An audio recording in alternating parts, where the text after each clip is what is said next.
Qu'est-ce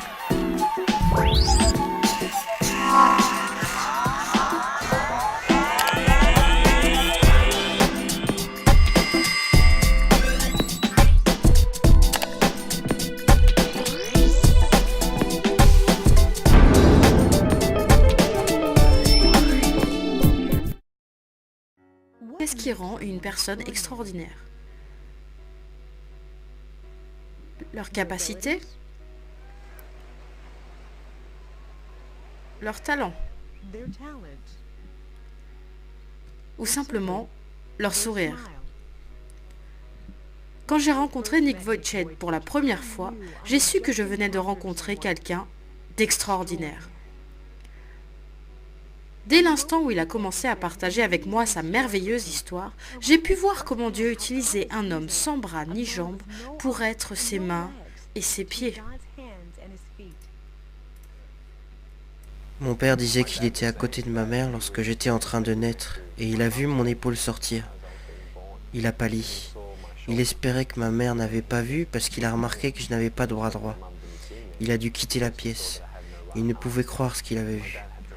Le docteur est arrivé et mon père lui a dit « Mon fils, il n'a pas de bras droit. » Et le docteur a répondu « Non, il n'a pas de bras du tout, ni de jambes. » Mon père n'en croyait pas ses oreilles. À l'église, tous étaient dans le deuil disant « Pourquoi Dieu a permis que quelqu'un naisse ainsi ?» Au début, ma mère ne voulait même pas me porter, ni m'allaiter. Elle s'est sentie très mal à l'aise les premiers mois, et il a fallu à mes parents beaucoup de temps pour faire de nouveau confiance à Dieu, pour savoir qu'il n'avait pas commis une erreur, qu'il ne nous avait pas oubliés. Les parents de Nick ont remis leur peur et leur déception face aux incapacités de leur fils entre les mains du Seigneur. Ils ont décidé de faire confiance à Dieu et de croire qu'il avait un avenir et une espérance, que Dieu avait un plan pour lui. Mais alors que les années ont passé, Nick a fait face à de nombreux défis. Il avait du mal à faire confiance à un Dieu qui, selon lui avait donné moins qu'aux autres. J'ai défié Dieu en disant « Dieu, je sais que je suis pécheur et que je n'aurai probablement jamais la paix si je ne t'invite pas dans mon cœur. Mais je ne t'y inviterai pas tant que tu n'auras pas répondu à ma question. Pourquoi as-tu pris mes bras et mes jambes?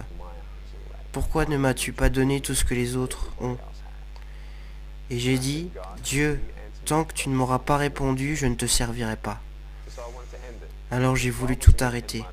Si Dieu n'abrégeait pas mes souffrances, alors j'allais le faire moi-même. C'est ainsi qu'à l'âge de 8 ans, j'ai tenté de me noyer dans mon bain. J'ai dit à mes parents, je veux juste me relaxer un peu, pouvez-vous me mettre dans le bain? Je me suis retourné à 2 reprises pour voir si j'allais aller jusqu'au bout. N'y suis pas arrivé. La pensée qui m'a empêché de le faire, c'était l'amour que j'avais pour mes parents.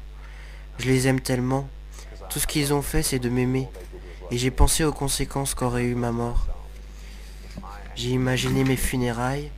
Je voyais que tout ce que ça apporterait serait un sentiment de culpabilité sur mes parents qui n'auraient rien pu faire de plus. Ce serait la dernière fois que Nick penserait au suicide, mais ce ne serait pas la dernière fois qu'il devrait faire face aux difficultés qui l'ont poussé à avoir l'envie d'en finir avec ses souffrances. Un jour, la mère de Nick lui a fait lire un article sur un homme très sévèrement handicapé, et l'histoire de cet homme a eu un très grand impact sur la vie de Nick. J'avais le choix, être en colère contre Dieu pour toutes les choses que je n'avais pas, ou bien être reconnaissant pour celles que j'avais. Ma mère m'a dit, Nick, Dieu va t'utiliser, je ne sais pas où ni comment, mais il va le faire. Et ces graines ont commencé à germer dans mon cœur. C'est là que j'ai compris que ça ne servait à rien d'être complet de l'extérieur quand on était brisé de l'intérieur. Et j'ai découvert que Dieu pouvait guérir sans changer les circonstances. J'ai donné ma vie à Jésus en lisant Jean 9 quand j'avais 15 ans. C'est l'histoire d'un homme qui arrive dans un village, il était aveugle de naissance. Jésus l'a vu et les gens disaient « Pourquoi cet homme est-il né ainsi ?» Jésus a répondu « C'est afin que les œuvres de Dieu soient manifestées en lui. » Et dans 2 Timothée 3,16, il est écrit que toute écriture est inspirée de Dieu. Et je crois que c'est Dieu qui m'a insufflé la vie et la foi. Cette foi est venue sur moi, cette paix est venue sur moi, et j'ai senti que Dieu avait répondu à ma question.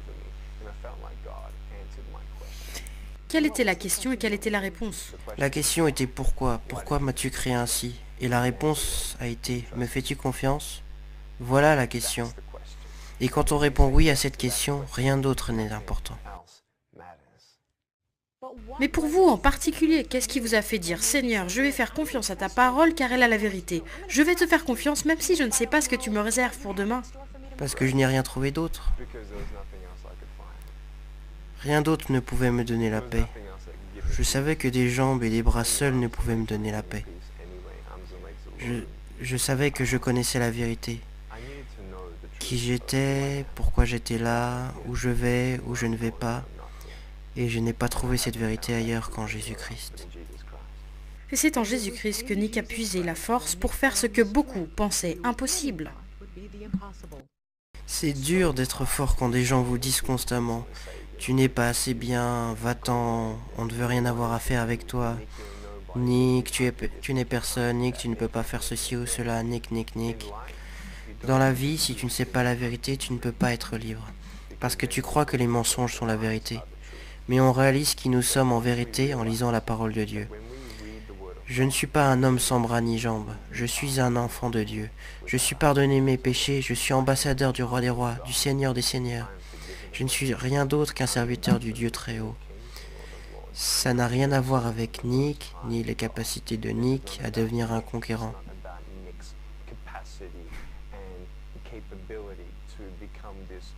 Je ne suis rien, rien.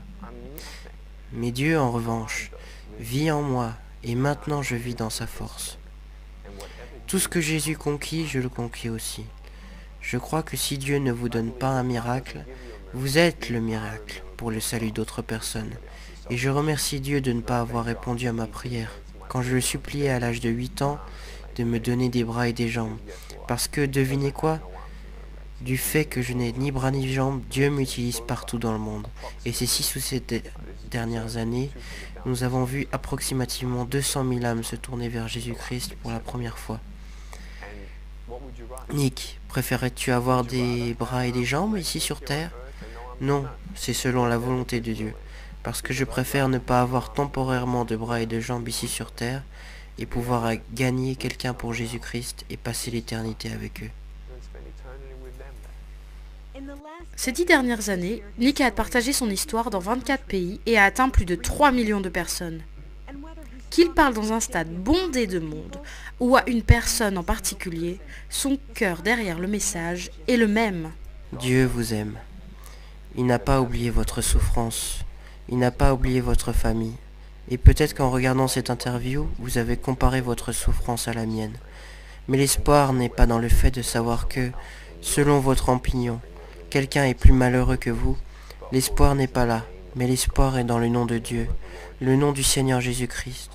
L'espoir est de comparer votre souffrance à l'amour incommensurable et la grâce infinie de Dieu.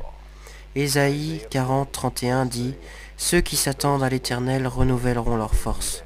Ils s'élèveront avec des ailes comme des aigles. » Je n'avais pas besoin que mes circonstances changent. Je n'avais pas besoin de bras et de jambes. J'ai besoin des ailes du Saint-Esprit et je vole, parce que je sais que Jésus me tient debout. N'abandonnez pas Dieu, car lui ne vous abandonnera jamais.